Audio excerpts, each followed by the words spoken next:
Good morning, friends. Welcome back to another video. I am coming off of a couple weeks of celebrations and living life like somebody who doesn't have 13 chronic illnesses.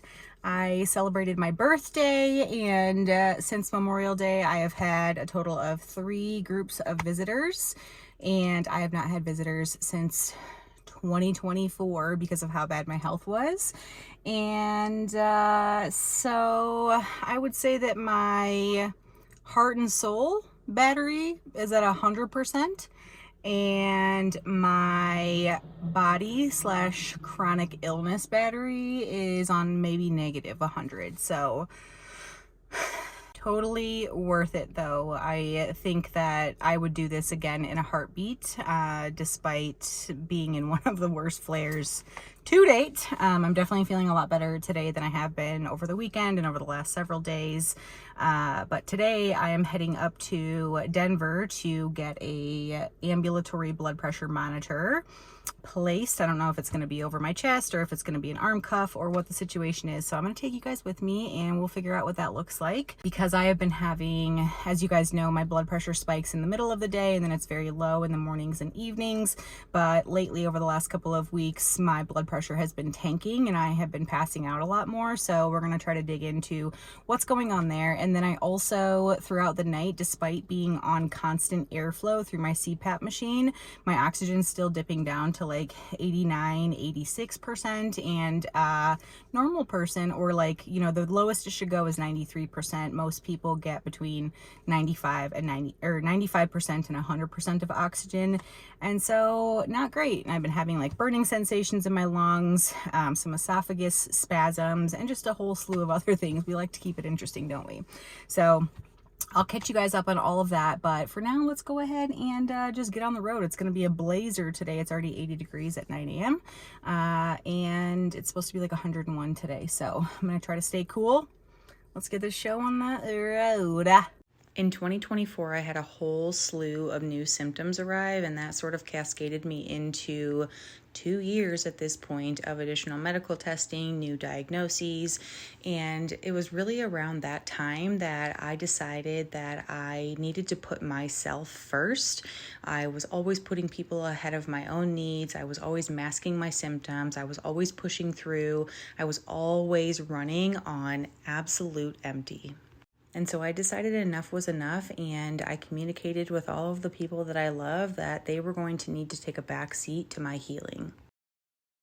All right, we just rolled up in Denver. I'm about half an hour early for my appointment, which is pretty normal for me, especially when I have to drive this far.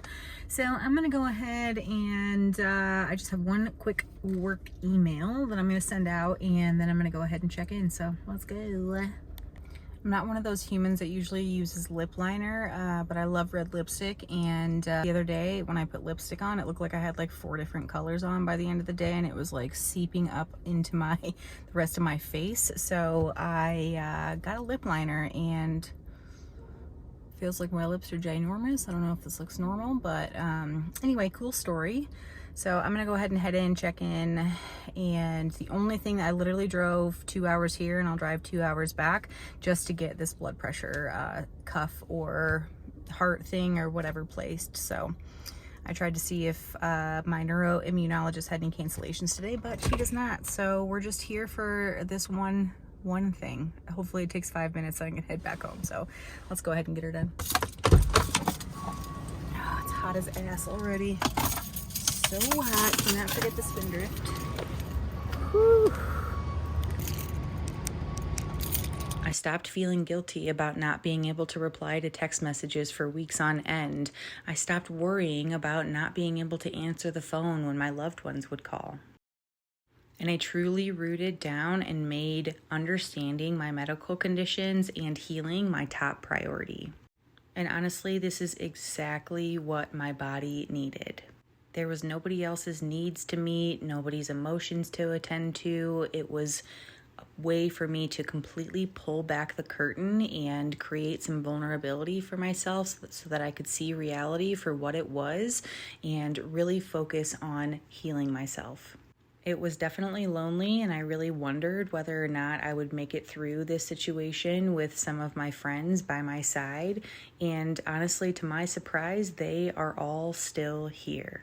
And when they asked what I needed throughout this time, I told them to just give me some space and some understanding and know that I wasn't going to be able to be the friend to them that they were to me. And to my surprise, they said, hello, that is easy peasy, girlfriend. So obviously this doesn't mean that we're going to ignore our bodies. It doesn't mean that we're going to push through every warning sign. It just means that we're going to remember that healing isn't only measured by symptom scores or lab results. And while pacing has absolutely become one of the most important tools that I've learned, I've also learned that fear can quietly sneak in beside it.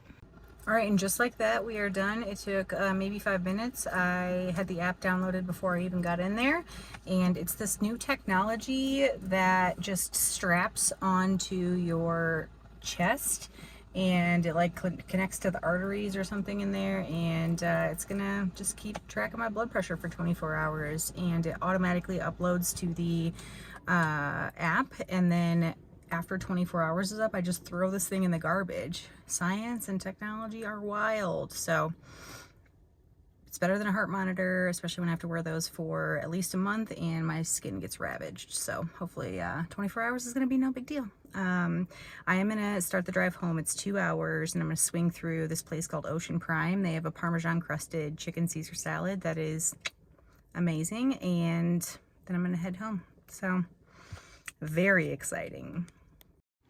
And truly, I believe that that is the beauty in all of this, is that I cut out all of the distractions in my world, including going on medical leave, so that I didn't have to put work ahead of me as well. Okay. Now, I picked up my salad from Ocean Prime, and I'm going to drive home. I always want to take myself out for a special little solo day, and then I get to the place and I'm just really ready to go home. So I'm going to eat this bad boy in the drive. They sent me a nice fancy napkin that I'm going to use as a bib. All right, now that we're fully bibbed up, I have to make one quick phone call for work. So I'm going to take that before I drive. Then I'm going to get my salad all set up so that I can basically just use a spoon and spoon it on in. And when you pull back all of those distractions, all that's left is your body's cues. And those cues allowed me to see that there are so many different ways that we can live life. And I no longer wanted to live in fear of bringing on a flare. So I have to take an alternative route because, I don't know, it says there's 40 minutes of traffic. Probably a car accident. So we're going on a bit of an adventure. So I trusted my body. I've had 3 of my friends have been trying to come out and visit for basically 2 years now, and I continued to tell them no because of the constant medical testing, how severe my symptoms were, and just not being able to fathom having guests and having to entertain, even though entertaining is something that brings me so much joy. Okay, that ended up being a whole bunch of shenanigans. The detour was because there was a wildfire right off the highway. It was about 5 acres. They did get it out, so that's good. But wildfire season here this year has been crazy so far, and we haven't even hit the worst of the worst yet. So fingers crossed we continue to avoid the path. And then this guy cut me off on a very curvy mountain road, and he was not even in a passing lane. And then he was flipping me off in his rear view mirror doing a dance. And then he was boxing me in and not letting me around other cars. So I just slowed it way down. I went 40 miles per hour. I said, I got no business messing with you, dude. Keep on moving. And somehow he ended up behind me. And then all of a sudden I couldn't accelerate my vehicle anymore. It was stuck at 60 miles per hour. And this has happened to me before in my vehicle when the air conditioning went out. It just started shuddering, and I couldn't accelerate. And then when I turned off the air, it was completely fine. And then the air conditioning just never worked again. But turning off the air in my husband's car didn't work. So I was also entering a dead zone when this happened, and this guy's right behind me. So that was quite terrifying. I wouldn't have been able to call anyone if I did have to pull over, and that guy could have just murdered me and gotten away with it. So we're glad that didn't happen. And so I did make it home. Thankfully, I'm literally shaking from the adrenaline. not good adrenaline. So I'm not supposed to get this thing wet, and I only have to wear it for 24 hours. So I'm gonna skip the shower today. Oh darn. And just do a quick face wash and move straight to the couch because, you know, the weight is settling in of the day. So let's go ahead and get that done. And when I really thought about it, my day-to-day symptom management truly was not keeping me from entering flares anyway. I was spending every single day not feeling great regardless.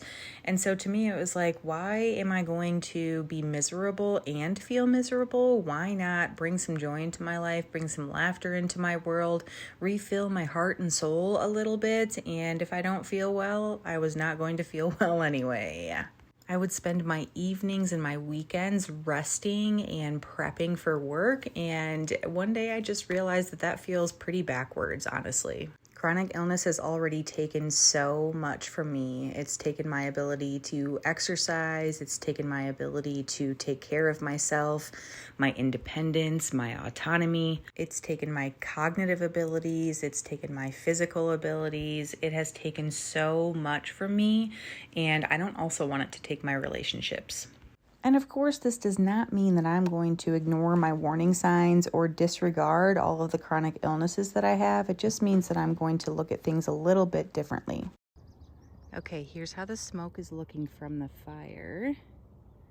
It's basically confined to the west part or the west perimeter of the fire and is continuing to move like into the mountains. But there is a northeast corner that is actually facing our house. That is like a hot spot that they haven't been able to get under control. So we are still staying vigilant. I'm still gonna check my vital signs in the morning. I'm still gonna look at my Apple Watch data, and I'm going to plan my day accordingly. But I'm just gonna try to trust my body a little bit more. And if I feel like I can do something, I'm gonna go ahead and do that thing. Okay guys, it's Tuesday evening. All that you missed was an entire day of work. I had a 2-hour break in between meetings and phone calls, and I chose to spend that on the couch horizontal, as you might have guessed. So now I've just put together a little bit of a snack, and which is a quesadilla and some chia pudding with a little bit of bananas. I'm gonna take myself a nice little bath and get on the couch. If there were such thing as running on like negative cylinders, and if that were a bad thing, that's what's happening to me right now. So dinner, there's zero appetite. I haven't had an appetite for dinner in like months, and so, or just like food in general, I'm just struggling. So I want to show you guys what I do when energy is non-existent. I literally just pull out all of the odds and ends from my refrigerator. So I have a red bell pepper, I have a part of a yellow onion, and then I keep ginger and turmeric in my freezer. I just like cut it up into these like little 1-inch, like 1 tablespoon size chunks, and I usually grate my ginger and turmeric and garlic using like a kind of like a cheese grater, I guess, a zester, and so it grates easier. But today I'm actually gonna throw it in one of these situations. What are they called? Food processor. So I'm gonna just like process everything. Oh, and also this random cup of carrots that I cut the other day to eat with something that I got and forgot about them. So I'm gonna throw those in there, and then curry powder. Throw in some broth and these ramen noodles from Costco. And that's gonna be dinner. So let's get it done as quickly as possible.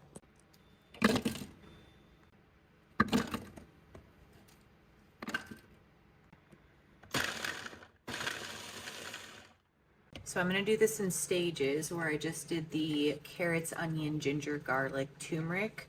I'm gonna saute that first, but if you really don't have the energy, just put everything that you want to get down into this, you know, kind of like rice size, if you will, and then just saute it all together and put your broth on top. There's many ways to modify this meal, but I am going to take the extra step to do some of these separately.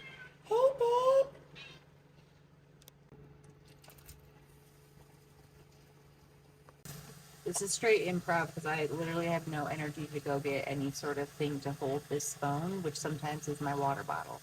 So hopefully you can hear me, but I'm going to put some salt on top of it. Salt draws out the liquid and helps things cook faster and also makes it more delicious. I also did black pepper because that will activate the turmeric and help your body absorb it.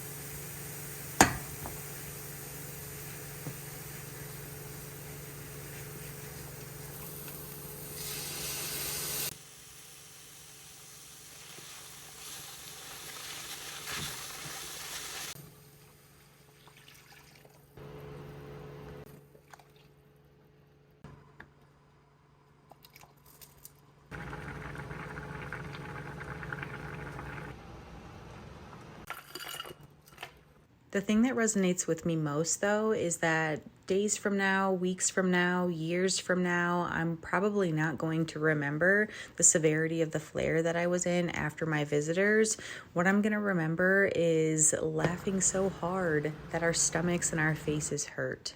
The deep conversations that we had, the reflections on old times. Sometimes when we have chronic illnesses, our focus is on healing the physical symptoms, but I believe that there are ways to heal our soul that are also able to heal our physical symptoms, and healing our souls and our hearts is one of the fastest ways to heal our bodies.